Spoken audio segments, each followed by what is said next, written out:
Halo Halo semua, semua, apa kabar kalian hari ini? Semoga selalu sehat dan semangat ya. pernah nggak sih kalian kepikiran kenapa suatu organisasi bisa punya tim yang solid dan berkualitas? Nah, jawabannya ada di perencanaan talenta. Di video ini, kita bakal berbagi informasi penting tentang bagaimana perencanaan talenta berperan besar dalam kesuksesan organisasi. Nah, sebelumnya kita perkenalan dulu nggak sih? Perkenalkan, nama saya Alvaneka Pratama. Nama saya Lastiana Namar. Nama saya Muhammad Dava. Oke, kita mulai ya. Pertama itu ada perencanaan talenta. Perencanaan talenta merupakan proses sistematis untuk memastikan organisasi memiliki jumlah, jenis, dan kualitas talenta yang tepat pada waktu yang tepat. Ini adalah strategi proaktif untuk menghadapi perubahan pasar, teknologi, dan kebutuhan strategis jangka panjang. Pertama itu proaktif yang merupakan merancang strategi SDM, bukan hanya bereaksi terhadap kebutuhan mendesak. Lalu yang kedua ada kesesuaian di mana memastikan orang yang tepat dengan keterampilan yang dibutuhkan tersedia. Lalu yang ketiga ada jangka panjang di mana mendukung tujuan strategis dan keberlanjutan organisasi. Nah, lanjut ya. Ini ada analisis kebutuhan talenta. Analisis kebutuhan talenta adalah proses sistematis untuk mengidentifikasi, menilai, dan memetakan kebutuhan SDM organisasi guna mendukung pencapaian tujuan strategis di masa kini dan masa depan.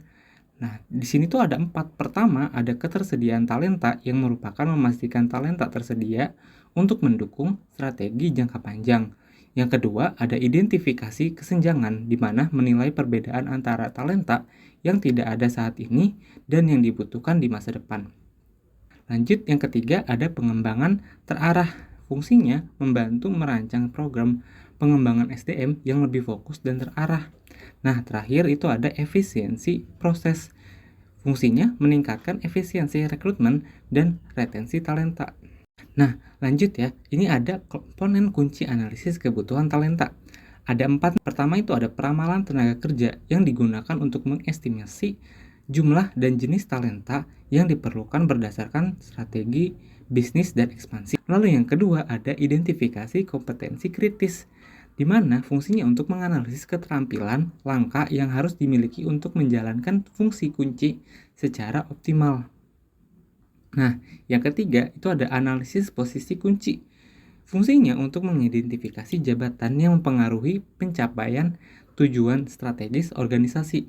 Yang terakhir ada analisis gap talenta yang menilai kesenjangan antara ketersediaan talenta saat ini dengan kebutuhan masa depan. Nah, di sini selanjutnya itu ada langkah-langkah analisis kebutuhan talenta. Pertama, itu ada menentukan tujuan strategis. Fungsinya untuk apa? Ini digunakan untuk menentukan apa arah bisnis dalam 3-5 tahun ke depan. Lalu yang kedua, setelah tentukan tujuan strategis, itu ada identifikasi kompetensi inti, di mana keterampilan dan perilaku apa yang dibutuhkan untuk sukses. Lalu yang ketiga ada evaluasi talenta saat ini. Kita bisa menggunakan alat seperti 9 box grid atau 9 box grid atau talenta audit. Lalu yang keempat ada lakukan talent gap analysis. Fungsinya untuk membandingkan kebutuhan dengan ketersediaan talenta. Nah, yang terakhir ada rancang strategi tindak lanjut seperti susun rencana pelatihan, coaching, mentoring, dan perekrutan. Oke, selanjutnya identifikasi posisi kunci. Pentingnya identifikasi. Di sini ada 4 poin penting. Yang pertama, mengurangi risiko organisasi akibat kehilangan talenta penting. Yang kedua, menentukan prioritas dalam suksesi dan pengembangan talenta. Yang ketiga, mengoptimalkan investasi SDM pada posisi bernilai tinggi. Dan yang terakhir, memastikan kontinuitas dan kinerja organisasi. Selanjutnya, kriteria posisi kunci. Dampak strategis, yaitu kontribusi langsung terhadap misi organisasi.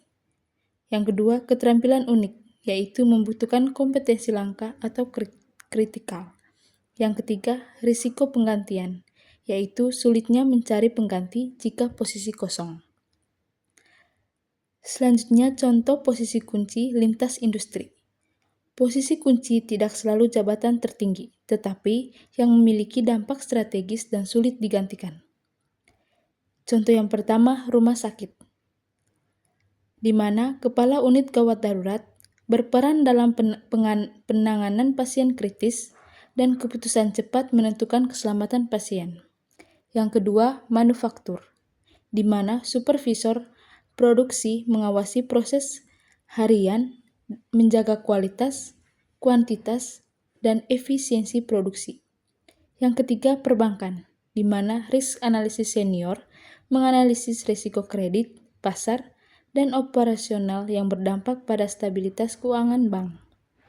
Yang terakhir, startup, di mana Chief Technology Officer atau CTO menentukan arah pengembangan produk dan teknologi, menjaga daya saing digital. Tantangan dalam mengidentifikasi posisi kunci. Fokus pada jabatan tinggi atau top level bias. Posisi teknis atau operasional krusial sering terabaikan. Persepsi nilai yang salah, jabatan level rendah dianggap tidak penting padahal berdampak tinggi pada proses bisnis utama. Yang kedua, kurangnya data analitik SDM. Ketidaksediaan data kinerja membuat identifikasi menjadi subjektif. Ketergantungan pada individu. Salah menilai posisi kunci karena orangnya bukan karena fungsi jabatan secara sistematik. Strategi tindak lanjut untuk posisi kunci. Setelah identifikasi, organisasi harus merancang strategi untuk menjamin kesinambungan peran strategis tersebut. Yang pertama, program suksesi, di mana menyediakan talenta internal yang siap dipromosikan, misalnya menyiapkan 2-3 kandidat untuk posisi CTO.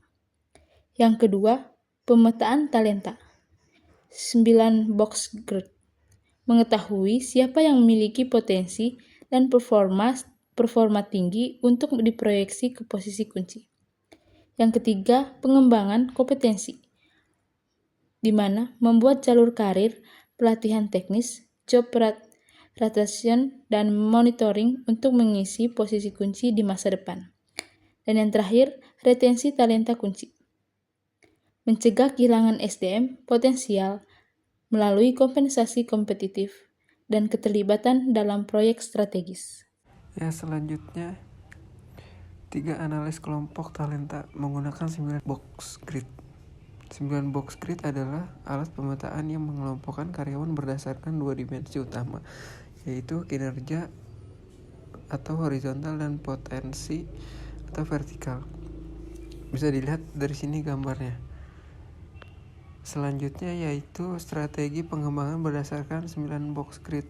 Setiap kelompok talenta membutuhkan strategi tindak lanjut yang berbeda untuk memaksimalkan kontribusi mereka.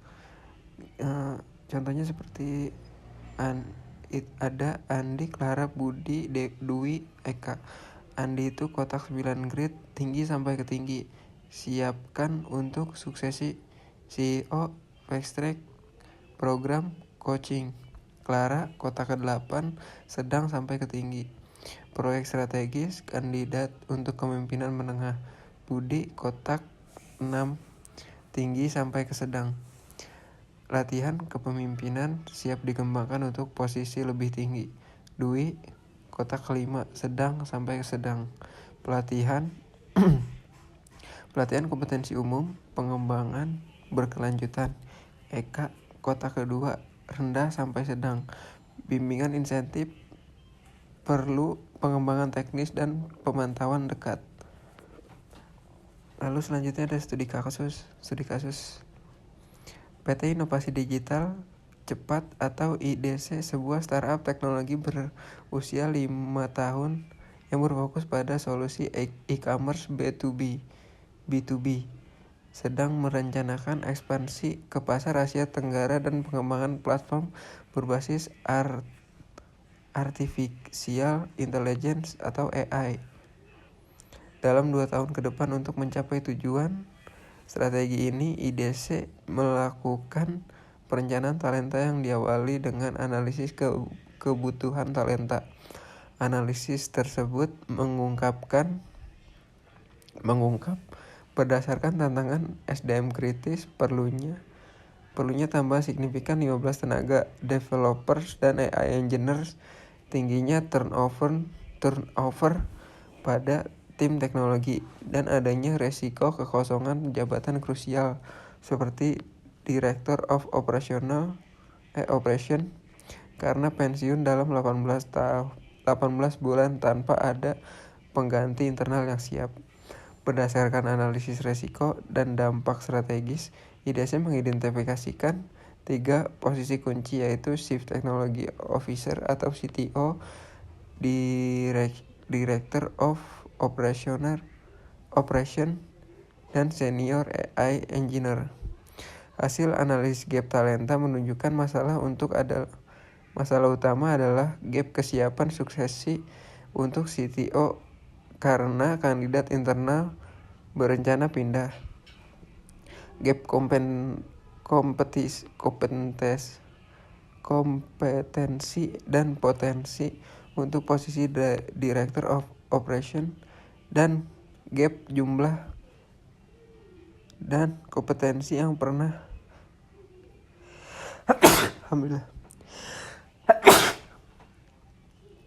yang parah untuk peran Senior AI Engineer.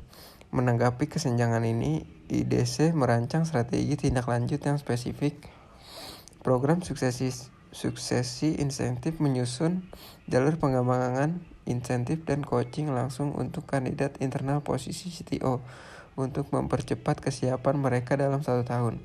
Pemetaan talenta menggunakan 9 box grid untuk mengevaluasi manajer operasional yang ada, misalnya high performance sampai mid potensial, dan menyesuaikan program pelatih kepemimpinan atau soft skill untuk meningkatkan potensi mereka atau mencari kandidat eksternal yang siap. Retensi dan perekrutan agresif, memberikan kompensasi kompetitif, dan melibatkan junior AI engineers dalam proyek strategis untuk retensi talenta kunci sambil melakukan perekrutan eksternal secara agresif untuk mengisi kebutuhan 5 senior AI engineer. Melalui pendekatan proaktif ini, IDC bertujuan untuk memastikan kuantitas kepemimpinan dan ketersediaan talenta spesialis yang diperlukan guna mendukung ekspansi pasar dan peluncuran produk AI, meminimalkan resiko bisnis yang timbul dari kekosongan jabatan kunci. Sekian informasi yang kami sampaikan, kurang lebihnya mohon maaf. Terima kasih. Sebelum penutupan kita ada pantun nih. Ke perpustakaan cari referensi, Pulang-pulang malah ngantuk sendiri. Kalau informasinya bermanfaat dan berisi, boleh dong di-like biar makin semangat ngisi.